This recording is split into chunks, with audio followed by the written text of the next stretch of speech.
Radhe Radhe everyone, welcome to Kishori pharmacy. तो आज का हमारा टॉपिक है anti ulcer agent. Anti ulcer agents are those medication which helps to treat ulcer. Anti ulcer एक ऐसे एजेंट होते हैं जो कि हेल्प करते हैं अल्सर की प्रॉब्लम को ठीक करने में। अल्सर क्या होता है? अल्सर एक ऐसा टाइप का प्रॉब्लम होता है जिसमें क्या होता है कि जो हमारा माउथ होता है, माउथ में सोर हो जाता है, छाले पड़ जाते हैं। Anti-ulcer agents are medication used to cure the damage of mucosal layer। और ये सोर कब पड़ता है? जब जो म्यूकोसल लेयर होता है, जो स्किन का म्यूकोसल आउटर लेयर होता है, जब वो डैमेज हो जाता है तो उससे क्या होता है, अल्सर की प्रॉब्लम हो जाती है। मेनली हम 5 टाइप में अल्सर को डिफाइन किए हैं। फर्स्ट टाइप है माउथ अल्सर, सेकेंड टाइप है पेप्टिक अल्सर, थर्ड टाइप है जेनिटल अल्सर, फोर्थ टाइप है आर्टियल अल्सर और फिफ्थ टाइप है वीनस अल्सर। तो आज के टॉपिक में हम पढ़ेंगे पेप्टिक अल्सर। पेप्टिक अल्सर क्या होता है? पेप्टिक अल्सर को हम स्टमक अल्सर भी कहते हैं। ऐसे अल्सर, ऐसा छाला जो कि पेट में पड़ता है। Peptic ulcers are open sores that develop on the inside layer of our stomach.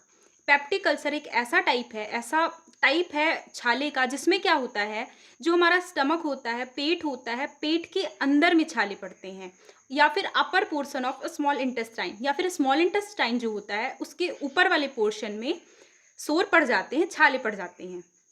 Peptic ulcer include, जो पेप्टिक अल्सर है वो इंक्लूड करता है गैस्ट्रिक अल्सर को और डिओडेनल अल्सर को। The most common cause of a peptic ulcers are infections with the bacterium Helicobacter pylori। ये जो पेप्टिक अल्सर है वो मेनली कॉज होता है बैक्टीरियम हेलिकोबैक्टर पाइलोरी से। मतलब ये जो पेप्टिक अल्सर है उसको ये हेलिकोबैक्टर पाइलोरी कॉज करता है। ये एक बैक्टीरिया होता है जो कि पेप्टिक अल्सर को कॉज करता है, पेट में छाले को बनाता है। And long term use of a non steroidal anti inflammatory drugs, या फिर हम जब एनेट्स का यूज बहुत ज़्यादा अमाउंट में करने लगते हैं तब क्या होता है, पेप्टिक अल्सर की प्रॉब्लम कॉज हो सकती है। तो पेप्टिक अल्सर्स के कौन कौन से सिम्टम्स हैं?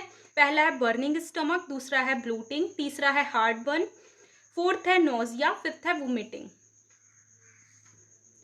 The most common peptic ulcer symptoms is burning stomach pain. हम ज़्यादातर जो पेप्टिक अल्सर की प्रॉब्लम होती है उसको हम पहचान जाते हैं जब स्टमक में बर्न होता है, जलन होती है। तो अब हम पढ़ेंगे mechanism of action of anti ulcer agent. मतलब यहाँ पे जो अल्सर है वो कैसे बन रहा है और कैसे हम उसको ठीक करेंगे, कैसे हम उसको ट्रीट करते हैं। तो यहाँ पे क्या होता है, जो हमारा स्टमक होता है, स्टमक में गैस्ट्रिक एसिड प्रेजेंट होता है। जो गैस्ट्रिक एसिड है जब वो बहुत ज़्यादा अमाउंट में प्रोड्यूस होने लगता है तो ये क्या करता है, ये जो हमारा स्टमक का आउट इनर लेयर है, अंदर वाला जो लेयर है उसको क्या कर देता है, वो डिस्ट्रॉय कर देता है। जब ये डिस्ट्रॉय हो जाएगा तो क्या होगा, यहाँ पे सोर कॉज हो जाएगा, अल्सर कॉज हो जाएगा।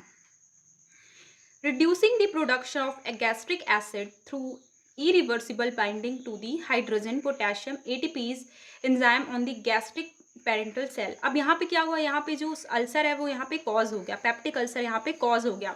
अब हम उसको ठीक कैसे करेंगे? यहाँ पे हम क्या करते हैं, जो गैस्ट्रिक एसिड का प्रोडक्शन होता है उसको हम क्या करते हैं, कम करवाते हैं। क्योंकि यहाँ पे गैस्ट्रिक एसिड जो होता है वही क्या करता है, इस जो इनर लेयर है उसको वो डैमेज कर देता है, खराब कर देता है, जिसके कारण क्या होता है, सोर हो जाता है।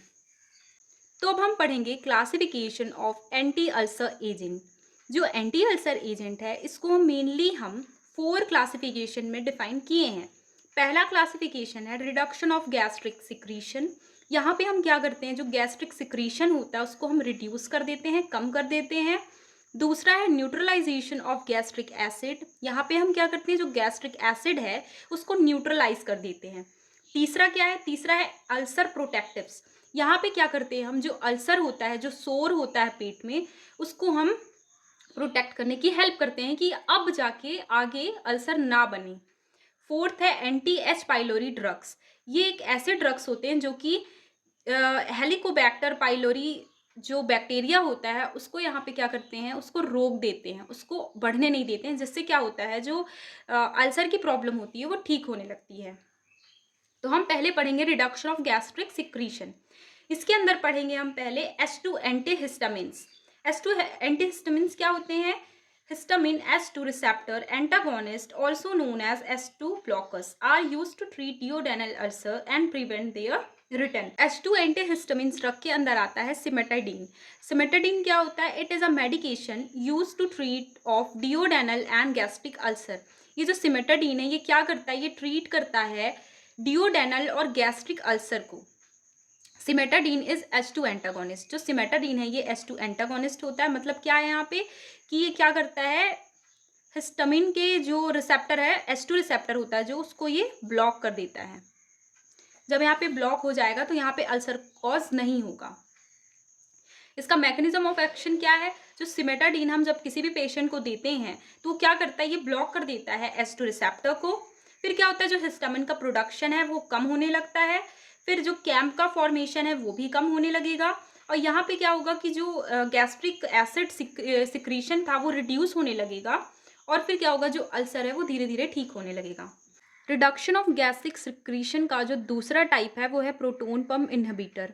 प्रोटोन पम्प इनहिबिटर क्या करता है? तो जो प्रोटोन पम्प इनहिबिटर होता है वो क्या करता है? इरिवर्सिबल बाइंड करता है गैस्ट्रिक एसिड के साथ। उसके बाद क्या करता है? ये जो हाइड्रोजन पोटेशियम और एटीपीस एंजाइम होते हैं उसको क्या कर देता है? ब्लॉक कर देता है, इनहिबिट कर देता है, जो कि गैस्ट्रिक पेरेंटल सेल्स में जुड़े हुए होते हैं।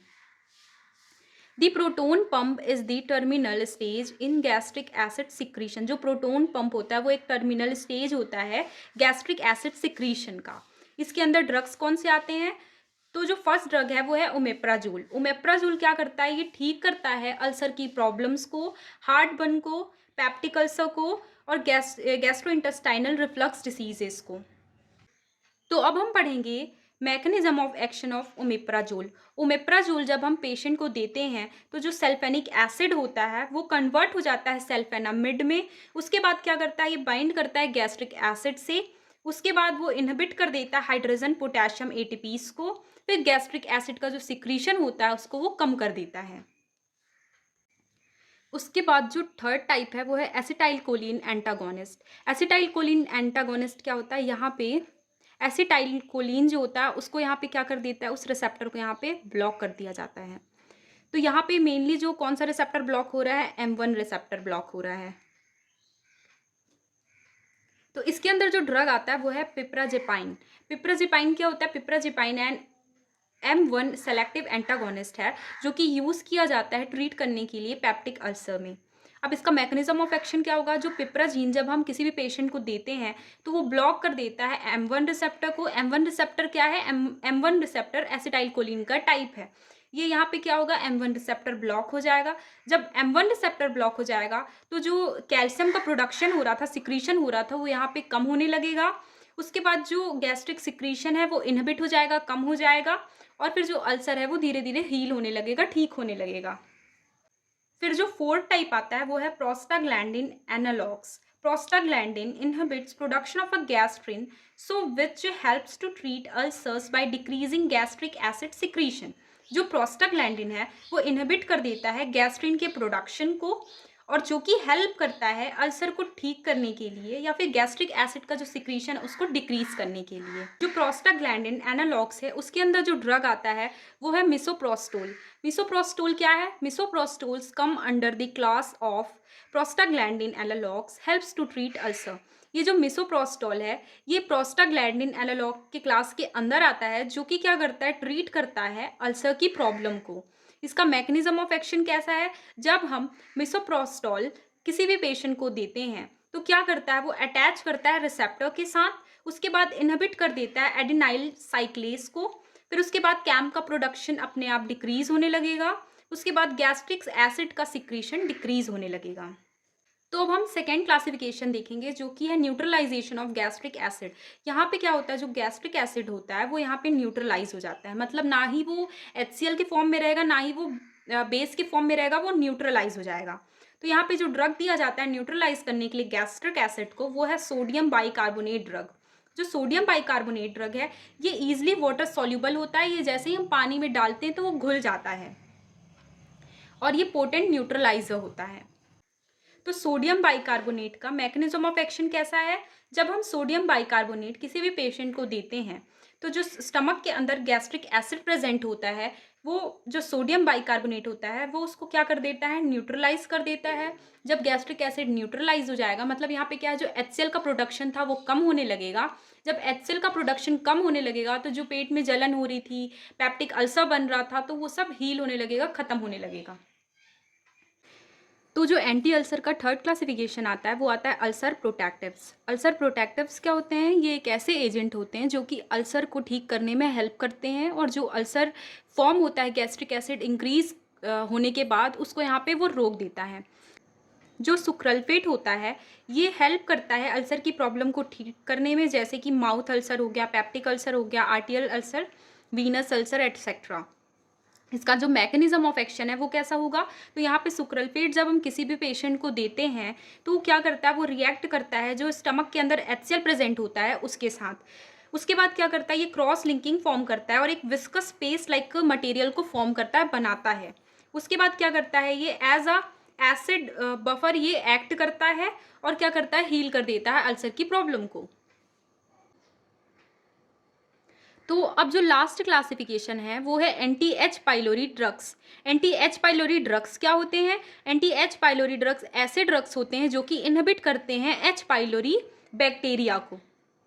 एच पाइलोरी बैक्टीरिया क्या है, एच पाइलोरी बैक्टीरिया एक ऐसा बैक्टीरिया है जो कि अल्सर को बनाता है, छाला बनाता है हमारे पेट में। They are antimicrobial drugs that have been found clinically effective against H pylori bacteria.